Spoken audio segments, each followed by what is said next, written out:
안녕하세요. 축구계 교육방송 룡TV입니다. 오늘은 과거 한번 했었던 여자축구편 그 두 번째 시리즈인데요. 2019 피파 여자 월드컵이 개막했습니다. 안타깝게도 우리 대표팀이 홈팀 프랑스에게 0대4로 대패를 했죠. 여러 가지 의견들이 많은데 이번 시간에는 과연 한국 여자 대표팀은 현재 위치가 어느 정도인가, 그리고 세계 여자축구는 어떤 흐름으로 가고 있나, 한번 여자축구의 현주소 다시 한번 알아보고 갑시다.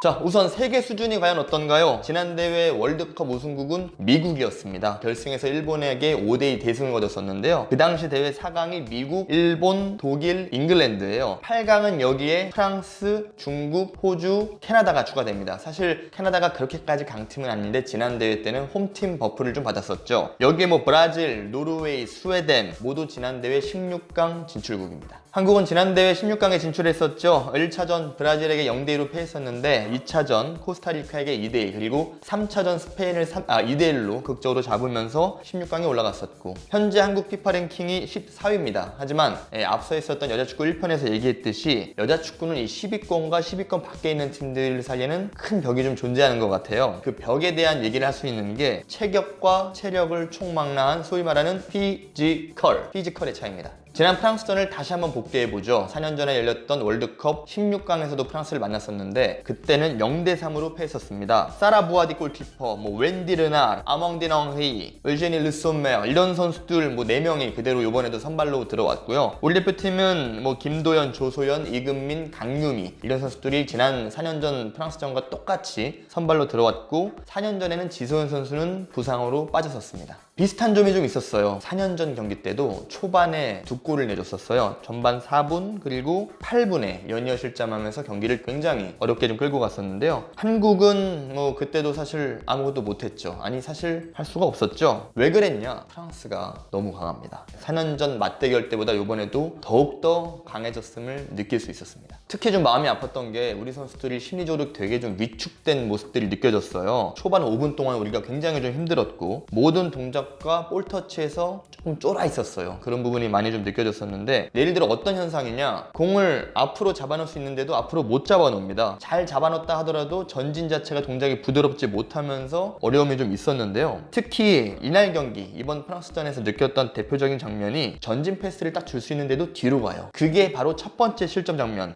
이영주 선수의 선택이 딱 그랬죠. 장슬기 선수가 왼쪽 사이드에서 2대1 패스를 시도를 했는데 이영주 선수가 공간이 있었음에도 불구하고 뒤로 가는 선택을 했고, 결국 이게 실점으로 이어지면서 한국에게는 가장 뼈아픈 실점이 됐습니다. 제 생각인데 이때 이미 우리 선수들 멘탈 터진 것 같아요. 프랑스전을 준비하면서 아마 수많은 분석과 미팅을 했겠죠. 그런데 당연히 선수들은 프랑스가 강하다는 거를 누구보다 잘 알고 있습니다. 그런데 뭐가 멘탈 터졌냐, 막상 킥오프에서 경기를 시작을 했는데 예상보다 프랑스가 더 강한 거예요. 몸싸움 한번 부딪혀보고 호흡 한번 했었는데, 와, 이거는 준비했던 것보다 더 센 거죠. 이런 상황에서는 그냥 할 수 있는 게 없습니다. 어쩌면 이 선수들에겐, 우리 선수들에겐 그날 축구가 좀 무섭게 느껴졌을 것 같아요. 축구가 공포로 다가왔을 것 같기도 합니다. 사실 프랑스가 이번 대회를 준비하는 과정, 훈련 과정에 대한 내용을 좀 접했었는데요. 신체 능력이 여성의 단계를 초월한 그런 레벨이었어요. 축구를 하기 위한 모든 축구 동작, 그러니까 풋볼 액션들의 정확도가 엄청났고 힘 또한 우수했습니다. 남자의 경우 피파 랭킹 50위권 팀과 이 10위권 팀의 신체 능력에는 큰 차이가 없죠. 그러니까 예를 들어서 10위권 팀의 선수들이 100m를 12초로 뛴다면 50위권 팀이 13.5초를 뛰고, 이건 아니거든요. 남자는 거의 다 비슷비슷하니까. 하지만 여자는 다릅니다.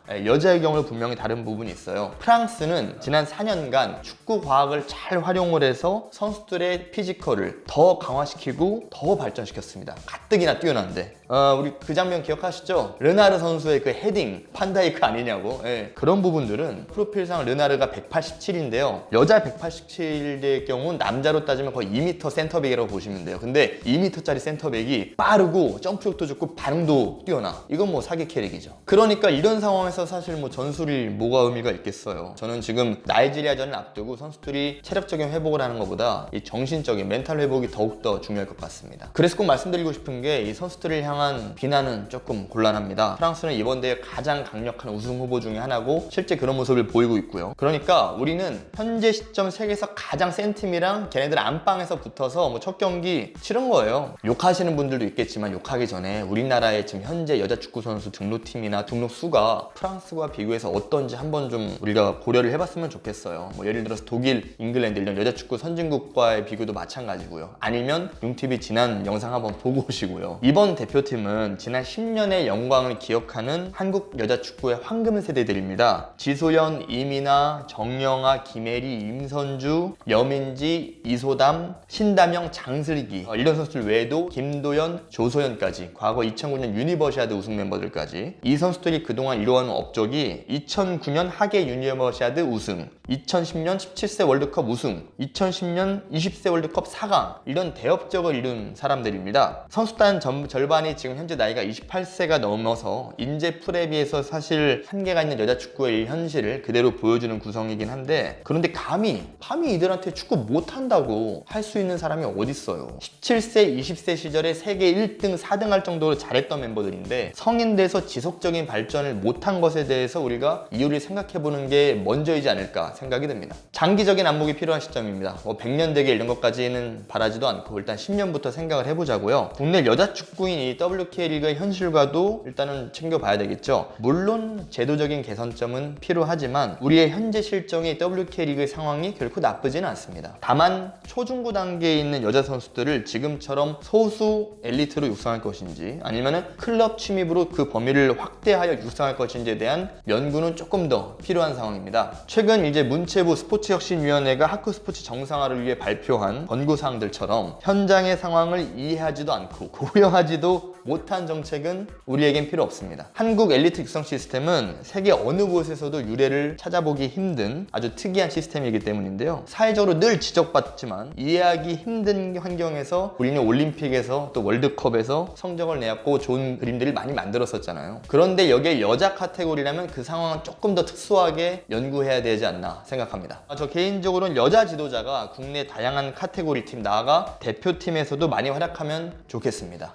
이번에 프랑스 여자 대표팀의 감독도 프랑스의 A매치를 120배 넘게 출전한 여자 레전드 코린 디아크르라는 감독입니다. 같은 종목이라도 사실 성별이 다르면 훈련 방법이나 팀 빌딩 이런 부분에서 방법의 차이가 있거든요. 그런 부분에서 본다면 지금 현재 여자 대표팀의 베테랑 선수들, 이 선수들이 한 5년에서 10년 후에 은퇴해서 자연스럽게 지도자원 축구 산업으로 넘어왔을 때 그런 발전적인 모습들이 기대됩니다. 나아가서 저는 가능하다면 여자 A 대표팀에는 검증된 외국인 지도자도 한 번쯤은 등장할 시기가 아닌가라는 생각도 좀 드는데요. 최근 신세계 그룹에서 한국 여자 축구에 100억대의 대대적인 후원을 약속했잖아요. 찬스입니다. 이때 한번 해봅시다. 결론입니다. 이제 어쨌든 조별리그 2경기 남았습니다. 노르웨이가 나이지리아에게 3대0으로 승리를 했다고 해요. 그렇기 때문에 우리 대표팀은 나이지리아와 2차전에 모든 걸 걸어야 되는 상황입니다. 선수들 역시 얘기 들어보면 나이지리아는 해볼만 하다고 하는데 노르웨이는 우리가 월드컵 개막 직전에 평가전으로 치렀던 스웨덴과 비슷한 느낌일 거예요. 그런데 스웨덴보단 강할 겁니다. 어쨌든 나이지리아전을 앞두고 우리 여자 대표팀에게는 대대적인 전 국민적인 응원이 필요합니다. 우리 여자 대표팀의 캡틴 조소연 선수가 SNS에 적었어요. 100번 넘어지면 어때? 100번 일어나면 되지. 여자 대표팀 화이팅!